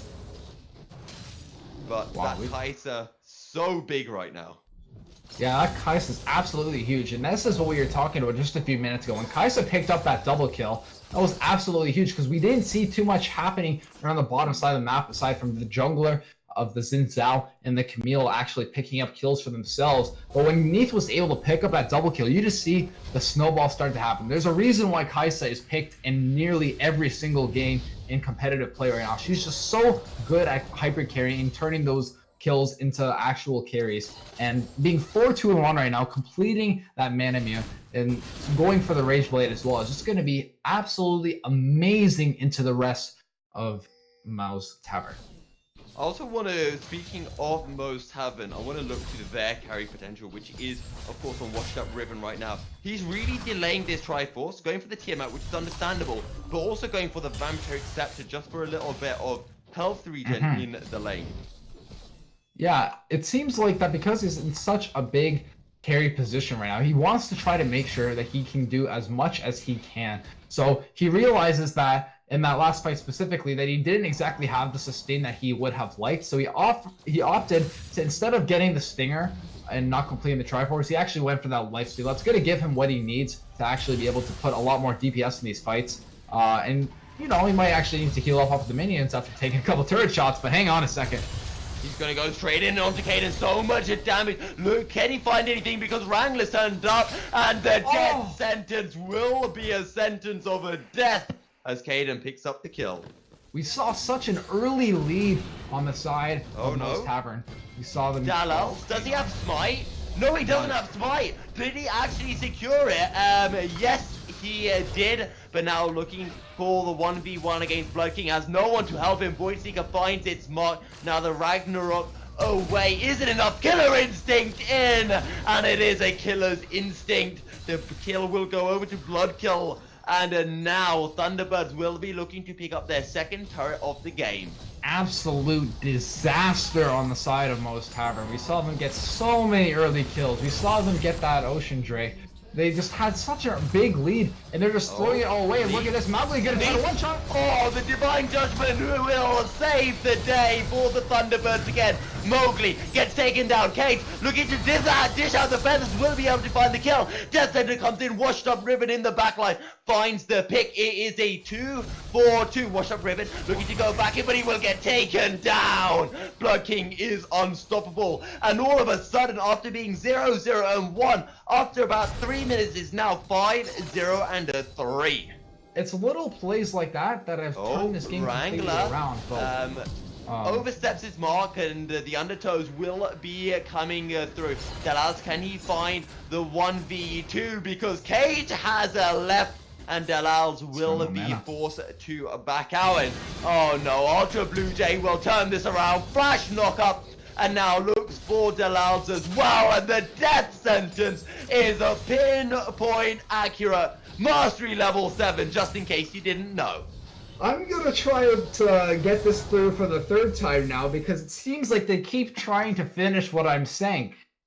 There's been so many little misplays on the side of Most Tavern the entire game. They had that early lead, but they just go for these plays and they try to like overextend these fights that they don't necessarily need to be taking. We saw the Camille, she had the L with the hook shot, but instead of going out, she opted to go back in and end up just giving free gold over to Blood King and stuff like that right there. When they tried committing to that fight, we saw Dallas get picked off as well because the Xin Zhao just came around, and they're extending these fights way too much. They're trying to force way too much to get back into this game, whereas they still have the late game potential. They still have that Camille. That Camille is still going to be able to 1v1 anyone in the side lane, and they're not playing to that win condition. They're instead trying to force all of these skirmishes over and over and over again, whereas they just need to put Washed Up Ribbon in a side lane because she has the Ignite and she's so fed that no one is going to be able to match her.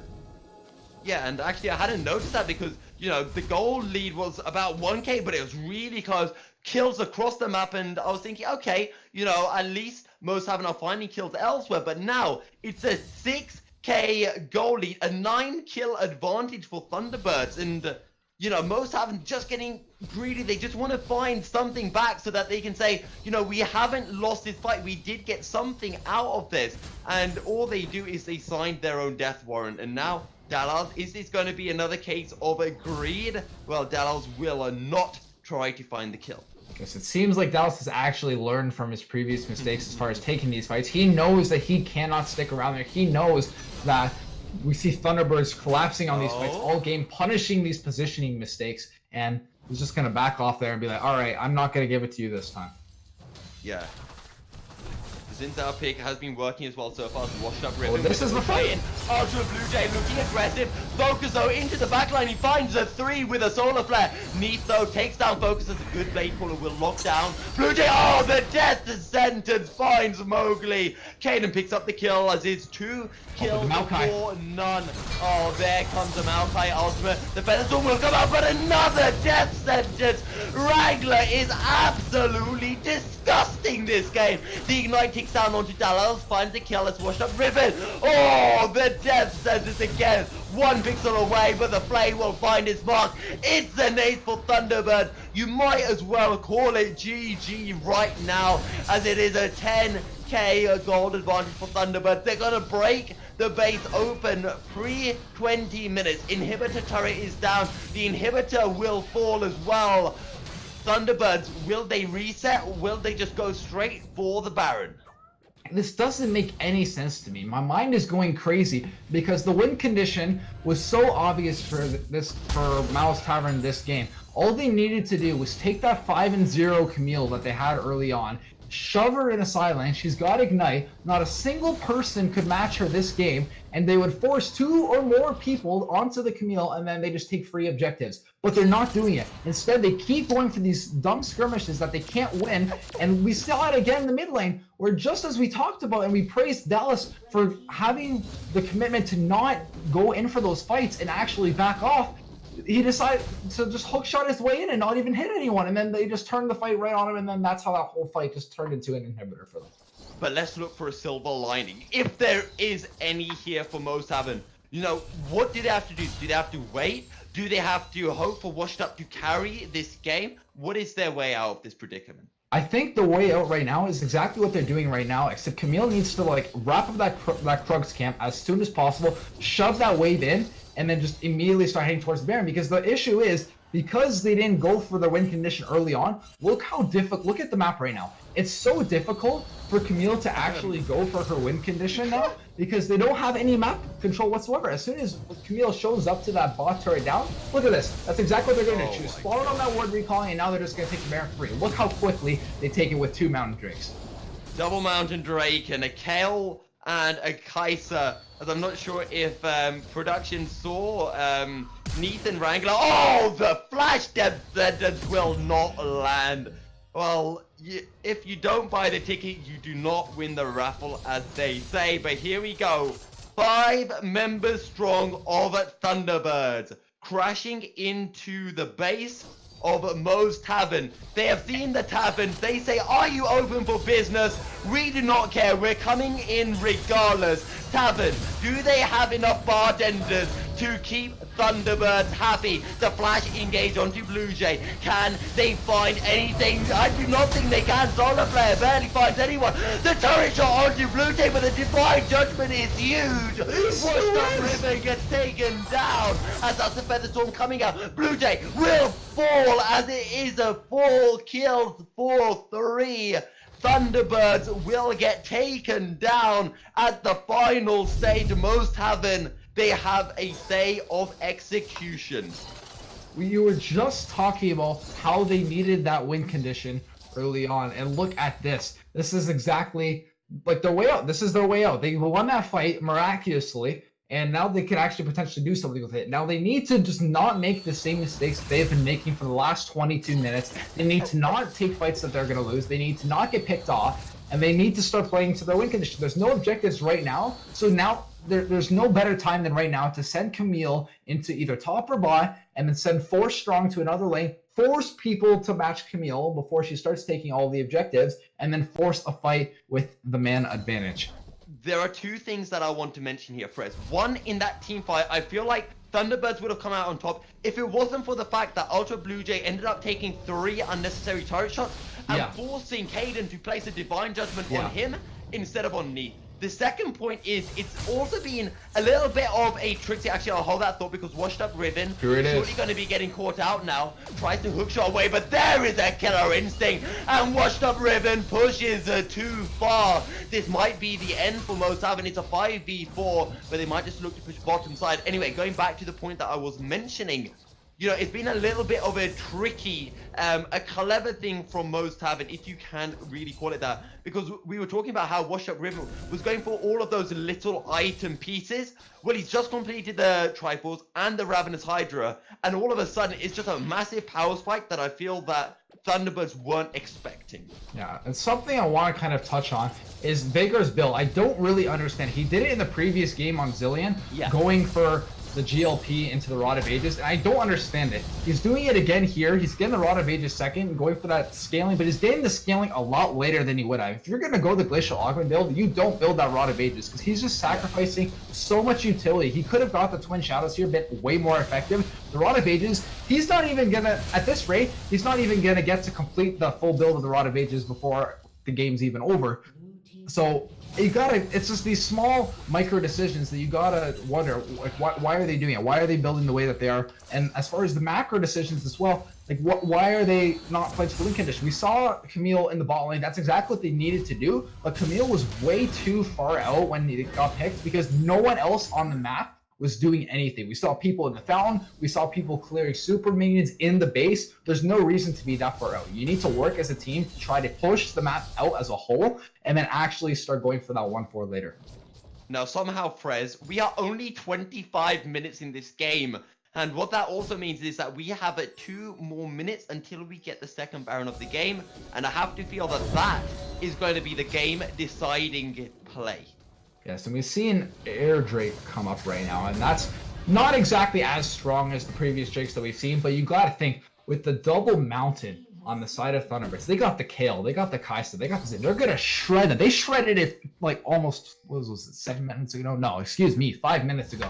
They shredded it. What are they gonna do now? If they killed it that quick before, what are they gonna do with a near level 16 kill with a Kaisa with 3 items? With, mind you, the corrupting potion, or the red elixir. Yep. She's just gonna be just popping off. But when you're buying that elixir that early, you're looking to close up the game. You're going all in.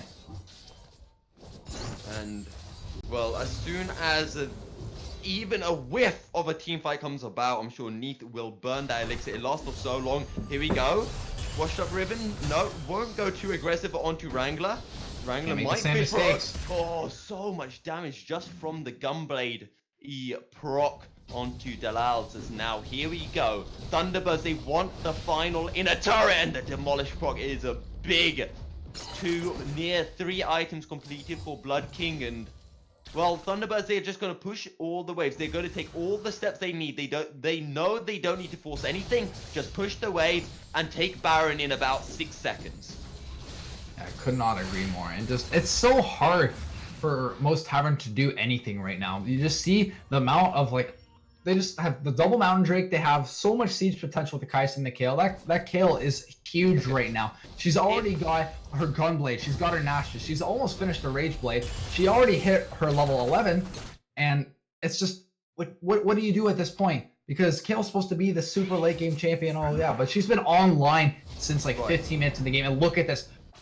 Please count how long they're gonna do this. I was gonna say the exact same thing. Can we please count? Well, 1, they've already started 2, off. 3, 4, 5, 6, 7, 8. Not even 8 seconds they were able to take that Baron. There was no response whatsoever from most Tavern. They just do not care. And this will most likely be oh the no, case. the Look at this. play. Death Sentence and the box. What's up, Riven will flash away, but the Killer Instinct coming in. Goodbye, Camille. And that is the carry for most Tavern. Here we go with the rest of the fight. The Solar Flare will find too, but Focus is gonna get Focus down. Wrangler fishes for another hook, won't be able to find anything. It's a double kill, as it is a 3 kills for nothing. Thunderbirds are at the base. Thunderbirds are looking for the pick. Event Horizon does nothing at all. The final still 2 Nexus turret standing, but they will not be standing for long. Most of them, they need to put up a fight of their life. They need a miracle, but the engage onto the Vega. This is it. The play will come through. GG well played. The Thunderbirds will take the 2-0. Extremely well executed series from Thunderbirds. They played both games 1 and 2 extremely well, and I definitely think this series came down to a number of things. Number 1, it came down to the junglers. The junglers were able to completely take over the game if they were playing well, and vice versa if they were not. And we just saw Thunderbirds punish every single mistake that Most Tavern made.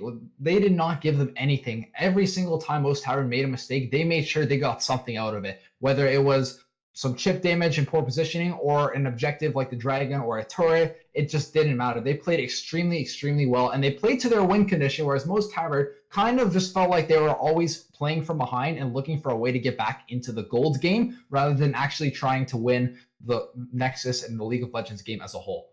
I also want to mention that, despite seeing so many fights, so much aggression from both teams, it was a surprisingly low damage game, I feel. No one actually getting above that 20k damage mark for a 28-minute game.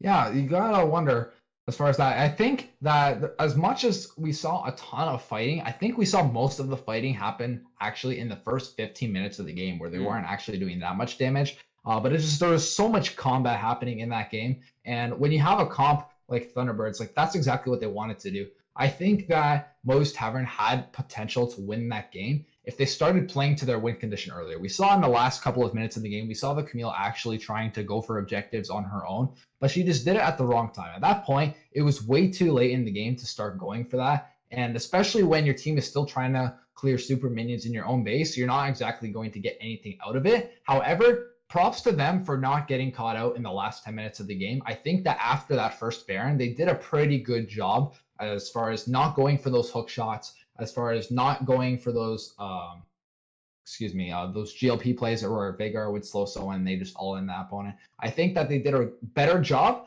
but it was just too late. Yeah, and just a fantastic job from Thunderbirds across both games. And as you mentioned, Moe's Tavern probably could have played a little bit better to their win conditions. However, that's about all we have at time for tonight. Frez, any final thoughts? First of all, MVP vote, and then your final thoughts. MVP vote. See, that's really, really tough because I think that there's multiple people that could have got this. I think that as far as the side of Thunderbirds, I think both are all. I can think of three people off the top. I think Neath, Caden, and Ultra Blue Jay all did a very, very good job. I think their whole team as a whole did a really good job. But when it comes down to an MVP vote, I like to think the person that made the most impact in the game as a whole. And I think that, like, if I had to narrow it down between two people, it would be Neath and Ultra Blue Jay. As we saw Neath actually pick up kills on their own in the bottom lane. But we also saw Blue Jay go for a lot of stuff around the map. We saw him gank Veigar. We saw him gank the Camille and the ball lane as well and get those early objectives. So my vote would have to go to Ultra Blue Jay. See, I actually completely disagree with you on this one, Frez. I think Ultra Blue Jay played very well, especially in game 2. In game 1, I think, they were, I want to say fortunate. It was well played by Thunderbirds regardless to get the blue buff. But in both games, one person who has been spot on was Moe's Wrangler. Like, the dredge lines on the Nautilus. And my god, the death sentences on that Thresh. That guy has been absolutely legend. Wait for it, dairy. Yeah, I completely agree with you. Like, that's something that definitely went under the radar for me. Like, he played extremely, extremely well. You look at his score in the last game, 2-0-23. Can you ask for a better score from your support? Getting that 25 kill participation out of 31. He absolutely played really well. I think that you've convinced me. You won my vote. Yeah, there we go. So congrats to Moe's Wrangler. I have convinced the color caster. Thresh will pick up the MVP. So once again, guys, thank you for tuning in. Finally, also, do not forget to donate also to Extra Life. There should be the link coming through there. We've already managed to donate a whopping $1,000. So again, we do hope that you will continue your support. From myself and Frez, though, it's a good night. We hope you have enjoyed the games. We most certainly have, but it's time for us to go and rest our voices a little bit. Stay tilt-proof on the Rift, guys, and good night.